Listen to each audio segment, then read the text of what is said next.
Hey, it's Bryn. Today I'm going to be doing my top 10 manga/manga recommendations. I wouldn't call myself a manga connoisseur. Like, I don't know every single series and can name them from the top of my head and know what each and every one's about. I don't have like 1,000+ volumes in my collection. I just have, I would say maybe above average collection, but I'm definitely not up there when it comes to how big my collection is. And that's okay because it's not a competition. It's just a collection of the things that you enjoy reading. If you have any of your own manga recommendations, please comment down below. You guys are so shy. Like, I don't understand. Like, y'all don't talk to me. So comment down below or I swear I will blow this thing sky high. Anyway, so the first one that I recommend is A Sign of Affection. I'm pretty sure I recommended this already. Look at this cover. It's so cute. I love this series so much. Like, of course the series isn't perfect. It is a shoujo manga where it's about this girl named Yuki who is deaf. And that already intrigued me because when I was in high school, wait, you don't care. You don't care, do you? When I was in high school, I took sign language. That's basically the gist of what I'm saying. So I'm really interested in that community. So she meets this guy, I think his name is Itsumi. So the story, it just basically goes over the development of their relationship and how they're from two different worlds, but somehow they're able to come together, learn more about each other. And honestly, he is so fire. Like, he's like one of the best male love interests that I've seen in a shoujo, because he's not a creep, which, you know, the standards are in hell. He wants to learn more about her and is willing to learn sign language for her. And I know that's like the bare minimum, but you don't see that kind of stuff. You always see like the male guy like groping the girl or like forcing her to do stuff that she doesn't want to do, or she's sick. He offers to get in her bed and like cuddle her even though she kept saying no. Yeah, I'm looking at you in the clear moonlight dusk. Or moonlit dusk, whatever it's called. Yeah, so I recommend it. The covers are really cute. The art is really cute. I love it so much. Well, not cute, it's amazing. What the heck? The next one we got is Skip and Loafer. This series is so cute. It has an anime now. So it's about this girl named Mitsumi. Yeah, so Mitsumi, she's a small town girl and she moves to the big city of Tokyo. It's overwhelming for her because, you know, she's moving to a new place and it's a stark contrast to where she previously lived. So it hits different. She is like one of the sweetest protagonists that I've ever seen in the series. I mean, I'm talking Toru Honda level. Like, she's so sweet. The way she connects with people and improves the quality of their life just by being in their presence. Like, what the heck? It's like, it's one of those series where you aspire to be like the main character because she's just so nice and kind. Another thing I like about the series is that the kids are in high school, but they actually look like they're in high school, you know? Like, look at this. Don't they look like they're 15? It's a very wholesome read. Next up is another wholesome read. This is Yotsuba. I have in the past referenced it as an eternal summer kind of read because the protagonist, she's this, I think she's 4 or 5 years old. It's about her living with her single father. It's just a slice of life kind of thing. And it's so sweet and wholesome and super funny. Like, this is like one of those series that if you're having a bad day, just like pick up a random volume and start reading it because the characters are just so funny. Like, literally every single character has like their own kind of unique sense of humor and it's very accurate to how kids act. And I can say that for myself because I've worked with children. And all the covers are really cute too. All right, the next one is, oh, let me see if I can pronounce this. It's called Yokohama Kaidaishi Kiko. Yokohama Kaidaishi Kiko. So it's about this android. She runs a cafe and a sort of I would describe it as a soft dystopian world. It's just her trying to keep the cafe above ground and serve to the very few customers that she gets. She also makes these sweet connections with other people. You can go ahead and read this one. It is over $20 depending on where you buy it. Moving on.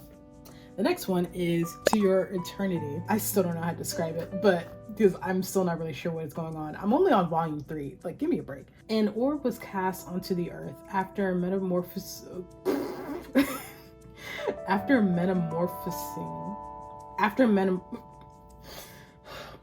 Breathe. After metamorphosing into a wolf, it joins a boy on his bleak journey to find his tribe. It learns and evolves, transcending death, even when those around it cannot. So I guess it's about reincarnation in a way. But the way they do it definitely doesn't feel like reincarnation. It feels like evolving, you know? He's basically this being that throughout the story, he keeps evolving. And he makes connections with other people, but I don't want to like say too much about it because I don't want to spoil anything. And then it doesn't only talk about him, it also talks about other characters, what they're going through. And I feel like the subplots for those are really interesting because it feels like the world is really lived in, because it shows that, hey, this is not the only important character. There are other characters that have their own stuff going on. So it's like, it's realistic in that sense too. And I really enjoy that. Next up, we got like a mouthful of a series. It's called Blank Canvas, My So-Called Artist Journey. I never see people sell this on Mercari. I don't care what anyone says. This is better than Blue Period. That's okay if you like the series, but I just didn't vibe with it. Like, I didn't like the pacing of it. Some scenes don't really hit if it's not in color because there's an emphasis on blue and you can't even see the blue because it's a manga. But then in later volumes, they have color in it on scenes that don't really make any sense. I just don't understand. But now this series, it's also about an art student, but the way it is, even though it is excessive at times, it's way more digestible in terms of what an art student goes through. But this is more so about her picking schools. The main character is actually way more interesting also. And it just goes over her so-called artist journey. It's more comforting to read, and I related a whole lot more to her than I did with Blue Period, and I took art classes. Oh yeah, and then it's based on the person who wrote the manga too. She's also the author of Princess Jellyfish, a series that I'm still trying to get the box set up. I'm sorry for that rant. I don't even know if I'm gonna keep it in. The next one we got is Blue Box, and hopefully I can stay on topic. I swear, this is becoming a podcast. I'm already at 30 minutes. The heck? The protagonist is actually a male. His story is basically about, he is a badminton player, which, can I say, is actually a really fun game to play. Like, out of all the sports, I love badminton. It's so fun. It's like a light version of tennis.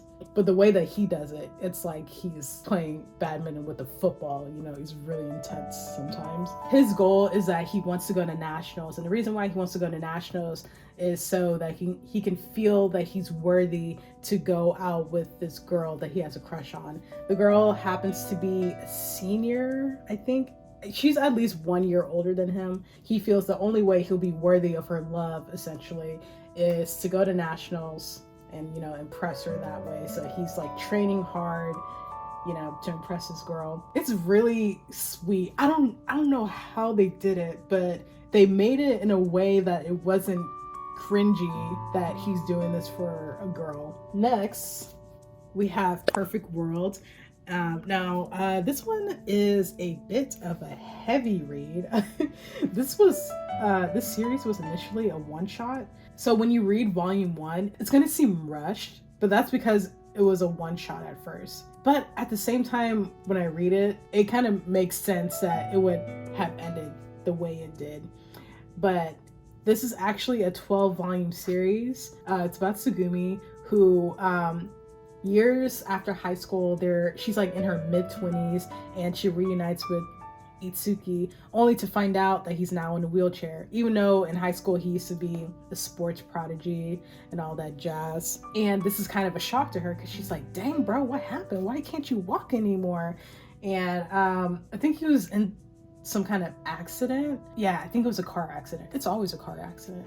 Her goal basically is trying to get together with him, but like she has like her own little goal. She wants to do something with art, I remember. And then he wants to be an architect, but it's really difficult because since he's paralyzed from the waist down, he has to keep in mind to make sure to move his legs, and then he has like all these sicknesses that comes with being paralyzed. Reading it was so eye-opening because I haven't like personally met someone that was disabled. I learned a lot from reading it because I didn't realize that the specifics of it. Like I know that it's a life-changing thing that can happen to you. It just changes like the whole trajectory of your life, and you have to read it because like there were so many things that he said that I was like, wow, I didn't realize that that's a thing. And then like the way that they made him, they didn't make it seem like that we should like pity him. It was just like, oh wow, like now I understand you more and I can do whatever I can to help you with that. Ironically, when I was reading it, I was at the hospital. Not for me, but for my dad. Next up, we have, we're almost done guys. We have Kimi ni Todoke. So this series, it's about this girl named Sawaka. Yeah, this is a really popular shoujo series for good reason. So this was the other male love interest that I was like, wow, you really aren't built like the rest. Because he's so sweet, he's so cute. I love Sawaka too. I really hope I'm pronouncing her name right. I'm sorry if I'm not. I really love her too. She's so cute and wholesome. People, they get the wrong impression of her because she has like this long black hair and she looks like the girl from The Ring. But she's actually a really nice person, very modest. It comes off really well. You root for her, really. It is a 30-volume series though. So it's you really gotta dedicate your whole entire life to buying it. Also, I see this get sold on Mercari, and bro, the way people would sell the whole set, not even the whole set, bro. It would be like 25 volumes and they charge people like over $400 for it, and people would buy it. No. First of all, rightstuf is right there. I say like support your small businesses, but don't support scalpers, you know, because these scalpers out here, they're trying to take y'all's money, guys. Don't let them get a discount. Okay, the final volume that we have is Fruits Basket. Fruits Basket, love of my life. Now, even though I said at the beginning of the video, I'm not gonna be like, this is my #1 series. This is actually this is actually my #1 series. Like, I'm so upset that Toru Honda still doesn't have a Nendoroid. Like, what kind of discrimination? Literally, Kyo and Yuki, her love interests, have a Nendoroid, but she doesn't. I bet that they're gonna release a Shigure Soma Nendoroid before they release a Toru Honda one. I bet. I just know. Or Haru, I can see that happening too. I didn't even explain what this is about. It's about this young girl in high school named Toru Honda, the legend, the queen, the goat, the slay. She's basically dealing with the loss of her mom, who died in a car accident. It's always a car accident. She's basically going to school, trying to work hard, and because she lost her mom, she basically lost her house, and the house that she was living in was with her grandpa, and the grandpa's doing renovations in his house. So Toru was like, oh, I could just live with some friends, but she didn't actually ask her friends because she was being too selfless and she didn't want to inconvenience anyone. So she decided to live in a tent, which, like, girl. Like, Toru, like, you didn't have to do it. But I'm glad you did. So she lives in a tent, not knowing that the tent that she's in is on the Soma property, which is this mysterious family of many people. It's like so many cousins and uncles and aunts and all that. And eventually she ends up moving in with the Somas, not knowing that the Somas are under a terrible curse. And I will be completely honest, in the beginning the story had some silly moments, but I promise you it gets better after. I feel like the author was like trying to find her footing. By the way, the author, female. Can we get a round of applause? Like, thank you for not sexualizing the women in your story.